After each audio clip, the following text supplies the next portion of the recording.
Բարև ձեզ, Ստեփան Գրիգորյան YouTube-յան ալիքի մասնակիցներ։ Ողջունում եմ ձեզ բոլորիդ։ Այսօր դեկտեմբերի 4-ն է։ Մենք շարունակում ենք մեր աշխատանքը, դուք հիշում եք, ես ասել եմ, ես գտնվում եմ Եվրոպայում, կոնկրետ Բրյուսելում, ու այս վերջի 3 օրվա մեջ մասնակցել եմ բավական մեծ թվով միջոցառումների, նաև այդ թվում ունեցել եմ մեծ թվով հանդիպումներ։ Պարզա վերադառնալիս վաղը Երևան, ես անպայման առանձին այս նախաձեռնությունների մասին ձեզ կասեմ։ Երեք բավական կարևոր միջոցառում էր, դա եղավ Բրյուսելում հենց արևելյան գործընկերության ծրագրի քաղաքացիական հասարակության ֆորումի շրջանակներում, դուք գիտեք, այդ 6 երկրների արևելյան գործընկերության 6 երկրների քաղաքացիական հասարակության ներկայացուցիչները պարբերաբար հավաքվում են, այդ ֆորումը ճանաչած ֆորում է, ուրեմն Մոլդովա, Ուկրաինա, Բելարուս, Հայաստան, Ադրբեջան, Վրաստան, բացի դրանից մեծ թվով պաշտոնյաներ Եվրոպայից, փորձագետներ Եվրոպայից, ու գնում է աշխատանք Հայաստանի քաղաքացիական հասարակության պլատֆորմայից նաև կան ներկայացուցիչներ, շատ ճանաչված փորձագետներ, հասարակական գործիչներ Հայաստանից, մեծ աշխատանք գնում է, ու այդ ֆորումի երեկվա օրը շատ կարևոր էր։ Արարատ Միրզոյանը, Հայաստանի Հանրապետության արտգործնախարարը, հրավիրված էր այս ֆորում ելույթ ունենալու համար, ու Արարատ Միրզոյանը ունեցել է այս ֆորումում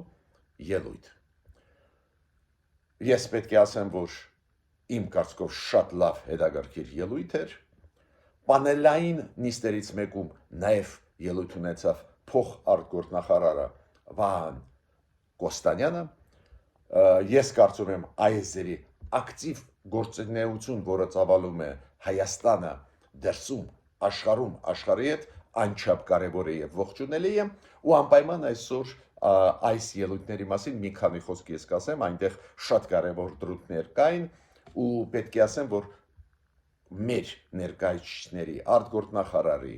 փոխարտգործնախարարի ելույթները շատ լավ ընդունվեցին բոլոր մասնակիցների կողմից։ Ես նոր ասեցի, որ մեր պետությունը շատ կարևոր է, որ շատ ակտիվ է աշխատում աշխարհի հետ, պետք է ասեմ, որ Արմեն Գրիգորյանը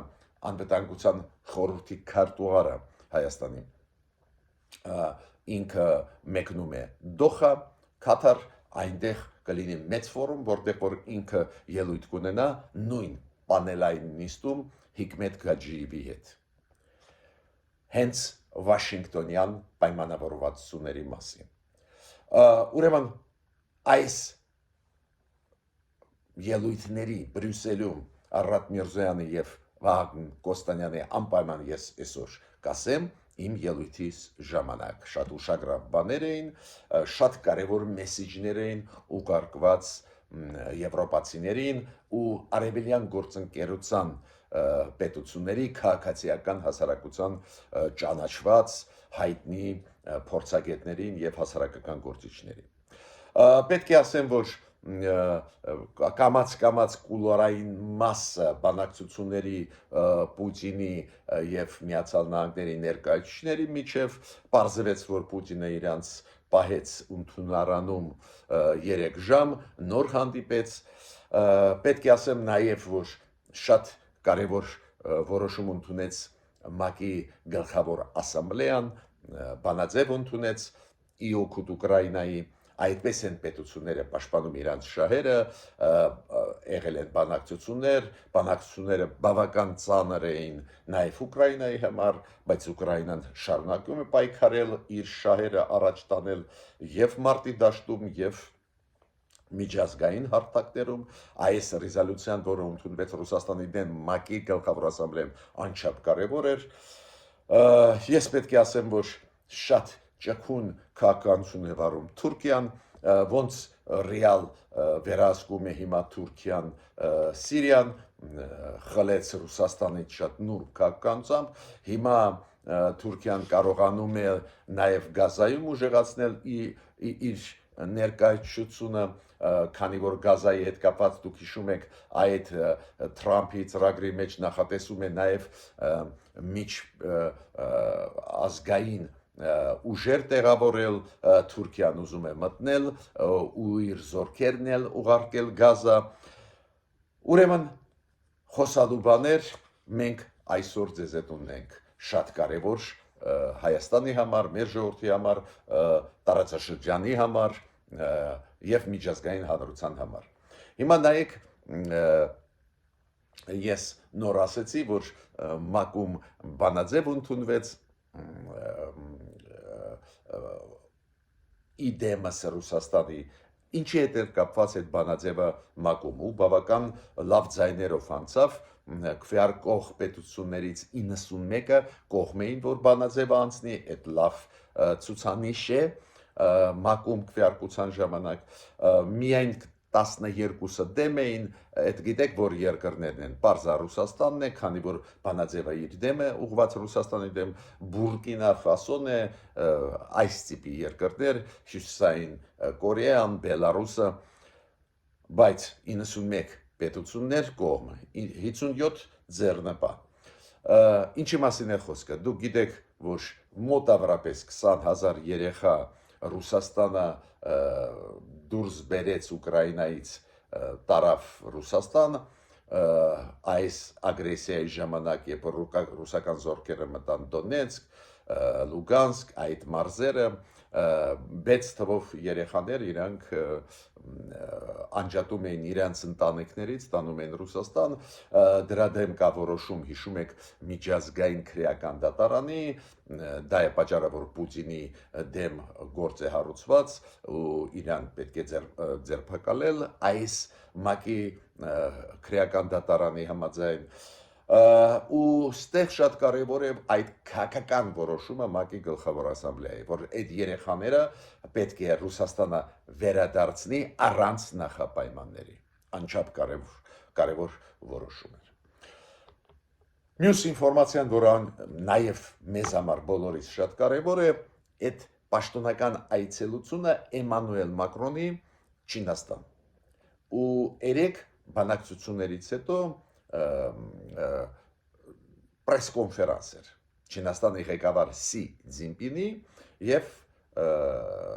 Ֆրանսիայի նախագահ Էմանուել Մակրոնի, ու այդ պրես-կոնֆերանսի ժամանակ շատ կարևոր ուշագրավ բան ասեց Սի Ցզինպինը, նախագահ Չինաստանի, ինքը ասեց, որ Չինաստանը ողջունում է ցանկացած նախաձեռնություն ու ճանապարհ դեպի խաղաղ լուծում Ուկրաինայի այդ ճգնաժամի, ցանկացած նախաձեռնություն, որը կբերի խաղաղության, իրանք ողջունում են եւ իրանք հույսով են, որ խաղաղությունը կհաստատվի, ու շատ կարևոր նախադասություն ինքը ասեց, ու հույսով է, որ այս Ուկրաինայի հետ կապված խնդրի հետ կընդունվի որոշում, որը կլինի ընդունելի բոլոր այն կողմերին, որոնք ներգրաված են այդ process-ի մեջ։ Ինքը չասեց, որոշում ընդունվի, որը ընդունելի է Ուկրաինային Ռուսաստանի։ Ինքը ասեց, բոլոր ներգրաված կողմերի համար ընդունելի որոշում պետք է լինի։ Դուք գիտեք, Էմանուել Մակրոնը ներկայացնում է ոչ միայն Ֆրանսիան, նաև Եվրոմիությունը ու եվրոպական երկրները, Եվրոմիությունը համարում են ներգրաված այդ process-ի մեջ կողմ։ Իրանք համարում են, որ Ուկրաինայի հարցը չի կարող լուծվել առանց Եվրոպայի համաձայնության, քանի որ Ուկրաինայի անվտանգությունը ուղղակիորեն առնչվում է Եվրոպայի անվտանգության հետ։ Ու Չինաստանի ղեկավարը փաստորեն բանակցելով Մակրոնի հետ ու այդ նյուանսները Մակրոնը պարզ է իրան ներկայացրեց, ակնհայտ է, որ ստեղ արեց քայլ, որով ցույց է տալիս, որ այո, ոչ միայն Ուկրաինան ու Ռուսաստանը ստեղ ներգրաված կողմեր են, նաև այլ կողմեր կան։ Այդ ես օրինակը ձեզ բերում եմ, որ դուք հասկանաք ոնց են պետությունները, իրանց շահերը, իրանց դաշնակիցների շահերը պաշտպանում։ Քանի որ Չինաստանի դիրքորոշումը այս Ուկրաինայի ճգնաժամի հետ կապված, դուք գիտեք, բավական բալանսավորված է, իրանք փորձում են լինել ավելի նեյտրալ, չլինել ինչ-որ մեկի կողմ, ու ուրեմն այս ձևի հայտարարություններ շատ բարձր գին ունեն այն պետությունների համար, այն կողմերի համար, որոնք ներգրաված են Ուկրաինայի կոնֆլիկտի մեջ։ Ես պետք է ասեմ, որ Ուիտկոֆին եւ Կուշներին Թրամփի պես այն Պուտինը սպասել տվեց ընդունարանում իրանք 3 ժամ սպասում էին մինչև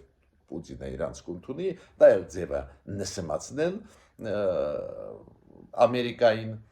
եւ պետք է ասեմ, որ երեք մենք ֆիքսեցինք, որ Ռուսաստանը չհամաձայնվեց Թրամփի պլանին, մերժեց խաղաղությունը ու պետք է ասեմ, որ ակնհայտ էր, որ դրանից հետո բանագնացները Թրամփի, Ուիտկոֆը եւ Կուշները էլ իմաստ չուներ, որ հանդիպեին պարոն Զելենսկու հետ, մինչդեռ նախատեսվում էր հանդիպում Զելենսկու հետ, չէ, իրանք ուղղակի Թրան գնացին Միացյալ Նահանգները Թրամփին զեկուցելու համար։ Պարզ է, տարբեր խողովակներով դիվանագիտական նաև ինֆորմացիան ուղարկվեց Ուկրաինային եւ Ուկրաինայի արտգործնախարարը պարոն Անդրեյ Սիգիբան հայտարարեց, որ այո, ամերիկացիք տեղյակ պահեցին մեզ, ինչ էր բանակցվում։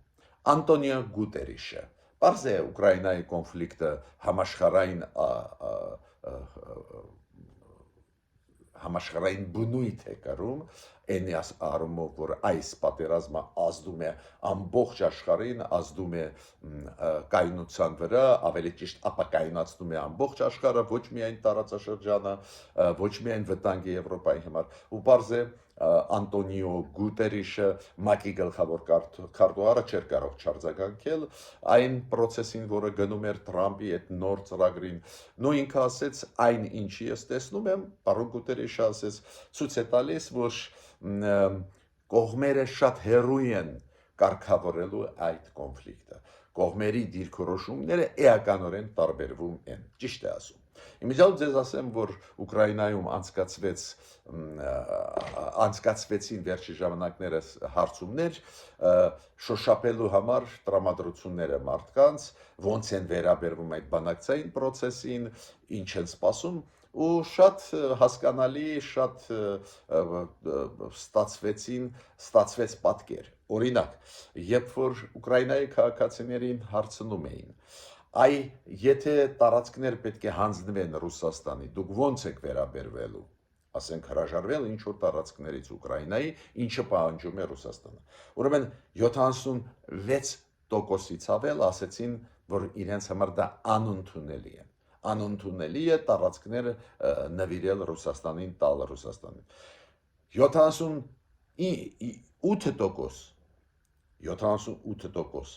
կտրականապես դեմ են, որ կրճատվի բանակը։ Ինչ եմ ուզում ասել, այդ երկու թվերը 76% կտրականապես դեմ են զիջումների տարածքային գնալ Ռուսաստանի եւ ավելի մեծ 2%-ով 78% ուկրաինացիք կտրականապես դեմ են բանակը կրճատելու, ցույց է տալիս տրամադրությունները ու պարոն Զելենսկին պարզա իր ժողովրդի դեմ չի գնա, չի կարող գնալ։ Դες մարդիկ ինչ են ասում, այո, պետք է պայքարենք, պաշտպանենք մեր սուվերենությունը։ Պետք է ունենանք բանակ, որ պաշտպանվենք։ Դուք գիտեք, երկու կողմերը, ամերիկացիք եւ ռուսները պայմանավորվեցին այդ փակ գաղտնի բանակցություններից ոչ մի բան չասել, բայց ես երեք ձեզ ասեցի, որ Ուշակովը օգնականը Պուտինին շատ բաներ բացեց մեզ, բացեց որ կետն է գլխավորը, որտեղ տարաձայնություն կա, այդ տարածքների հարցն է, Ռուսաստանը պահանջում է, որ Ուկրաինան դուրս բերի իր զորքերը այն մնացած 20%-ի Դոնեցկի մարզի եւ Լուգանսկի մարզերի քիչ է որ գրավեցին մեծ մասը այդ մարզերի, հիմա էլ ուզում են, որ մնացած մասից էլ դուրս գա Ուկրաինան, դա դուք գիտեք գլխավոր հարցը որը չի տալիս գալ ընդհանուրի բանակի կրճատումը մյուս հարցն է, բայց կողմերը ասացին, որ մենք չենք բացահայտի ոչ մի բան, բայց Ուշակովը մեզ երեք շատ բաներ ասեց, նաև ասեց, որ Պուտինը դժգոհ է Եվրոպայից, որը ուզում է, որ Ուկրաինայի երաշխիքը լինի, ու Մարկո Ռուբիոն նաև հայտարարեց, որ այս տարածքային հարցերը հանձնել չհանձնել Ռուսաստանին կտորներ տարածքներից Ուկրաինայի գլխավոր խոչընդոտներ, որ խաղաղություն հաստատվի, Պեսկովն էլ ասեց, որ մենք այդ դետալները, նյուանսները չենք ուզում ներկայացնել։ Մինչդեռ ես նորից ասացի, նորից կրկնում եմ, երեք Ուշակովը այդ դետալների մասին ասեց, ու զարմանալի է չէ Պեսկովը ասում, որ այ ամերիկացի դետալները, առանձին տարերը, առանձին բանակցային process-ի էլեմենտների մասին խոսեցին, մենք չենք ուզում խոսել, քանի որ հենց Ռուսաստանի ներկայացուցիչը Ուշակովը, որը բանակցում էր Ռուսաստանի կողմից ու գլխավոր դեմքն էր Պուտինի օգնակալը, հենց ինքը բացեց մեզ համար գլխավոր տարաձայնությունները Ռուսաստանի եւ Միացյալ Նահանգների ծրագրի հետ։ Հիմա դաշնակիցները Ուկրաինայի իսկական դաշնակիցներ են, շարունակում են օգնել Ուկրաինային, զգալի մասը ՆԱՏՕ-ի անդամ պետությունների փողով, իրանց փողով առնում են զենքը Միացյալ Նահանգների, այդ ծրագիրը կա, դուք գիտեք, Տրամպի ծրագիրն է, ինքը ասում է ձրի չեմ տա, բայց զենք զինամթերք ՆԱՏՕ-ի միջոցով կտամ Ուկրաինային ու այդպես էլ արվում է, ու 2/3 ՆԱՏՕ-ի պետությունների այս ծրագրի շրջանակներում Ուկրաինային օգնում են, գումարած Կանադան, գումարած հիմա Նոր Զելանդիան, Ավստրալիան, որոնք ՆԱՏՕ-ի անդամ չեն, Ավստրալիան եւ Նոր Զելանդիան, բայց իրանք էլ հիմա այդ ծրագրին միացան ՆԱՏՕ-ի, իրանք փող են տալիս, որ ՆԱՏՕ-ն առնի զենք զինամթերք, ուղարկի Ուկրաինայի ժողովրդին, որ Ուկրաինայի ժողովուրդը պաշտպանի իր երկիրը, Ուկրաինայի բանակը ժողովուրդը պաշտպանի իրանց երկիրը։ Ես նաև ուզում եմ ասել նրա մասին, որ իրոք շատ ճկուն քաղաքականություն է վարում Թուրքիան, հիշում եք, ճկուն քաղաքականություն Թուրքիայի բերեց նրան, որ ի վերջո Ռուսաստանը հանձնեց Սիրիան Թուրքիային, այդպես ստացվեց հավաքական, նյուանսներ շատ կան, բայց այդպես ստացվեց, ու հիմա ռեալ այսօրվա իշխանությունները Սիրիայի դա Թուրքիայի մարդիկ են, պրոթուրքական, ու Թուրքիան ստեղ ունի այսօր մեծ ազդեցություն, ու Թուրքիան նաև բավական նուրբ էր պահում իրան այդ գազայի հետ կապված խնդրի, երբ որ մեծ պատերազմական գործողություններ էին, Թուրքիան մի քիչ միջնորդի դերում էր, ու դա բերեց նրան, որ հիմա, երբ որ Գազայում դադարեցվեցին պատերազմական գործողությունները, հիմա երբ որ պետք է մտցվեն Գազա ստաբիլիզացիոն ուժեր, տարբեր երկրների բանակներից բաղկացած կամ ռազմական ստորաբաժանումներին բաղկացած կամ խաղաղապաներից բաղկացած, Թուրքիան ուզում է մտցնել իր զորքերը այս մեխանիզմով Գազա։ Նուրբ քաղաքականություն են վարում ու քայլ առ քայլ ուժեղացնում են տարածաշրջանում, նաև արաբական աշխարհում իրանց ռազմական ներկայությունը։ Բայց պաշտոնական ներկայացուցիչը Իսրայելի Շոշ Պետրոսյանը ասեց, որ բացառվում է, որ Թուրքիայի զինվորը մտնի Գազա։ Ну, նայենք ոնց է զարգացումը գնալ։ Ու հիմա անցնում եմ գլխավոր այսօր իմ թեմային, Արարատ Միրզոյանի ելույթը Արևելյան գործընկերության քաղաքացիական ֆորումում, ես դահլիճում էի, նաև ունեցել եմ հնարավորություն մի քանի մտքերով կիսվել Արարատ Միրզոյանի հետ միջև իր ելույթը, իրոք շատ իմ կարծիքով կարևոր ելույթ էր, ու դա բարձրացնում է հեղինակությունը պետության նաև հասարակությունների մեջ։ Գիտեք, մի բան Արարատ Միրզոյանը, ասենք, Եվրոմիության արտգործնախարարների հետ հանդիպում է տարբեր ֆորմատներում, պաշտոնական բանակցություններ, մի այլ բան է, երբ որ քո արտգործնախարարը շատ հեղինակավոր, շատ ազդեցիկ մեծ քաղաքացիական ֆորումում, որտեղ որ ճանաչված փորձագետներ կան շատ ու շատ երկրներից, նաև այդ թվում Եվրոպայից եւ հասարակական գործիչներ, այնտեղ ելույթ է ունենում, որը ընդունվեց շատ լավ։ Դու Արարատ Միրզոյանը պարզ է այն գլխավոր թեզերը մեր արտաքին քաղաքականության այսօրվա թվարկեց, օրինակ, որ կա խաղաղություն Հարավային Կովկասում, հաստատվեց խաղաղությունը, որ Հայաստանի օրենքով ֆիքսված է, Հայաստանում օրենքով ֆիքսված է, որ մենք գնում ենք դեպի եվրոինտեգրացիան, մյուս միտքը, որ գլխավոր երաշխիքը սուվերենության պետության դա խաղաղությունն է, խաղաղ համագործակցությունը հարևանների հետ, երկխոսությունն է, ու ինքը շատ մեծ տեղ տվեց հենց քաղաքացիական հասարակության, որ քաղաքացիական հասարակությունը այդ հիմքերը դրեց ու հիմա պետք է զարգացնի այդ հիմքերը, աջակցի կառավարություններին։ Պարզ է ինքը խոսեց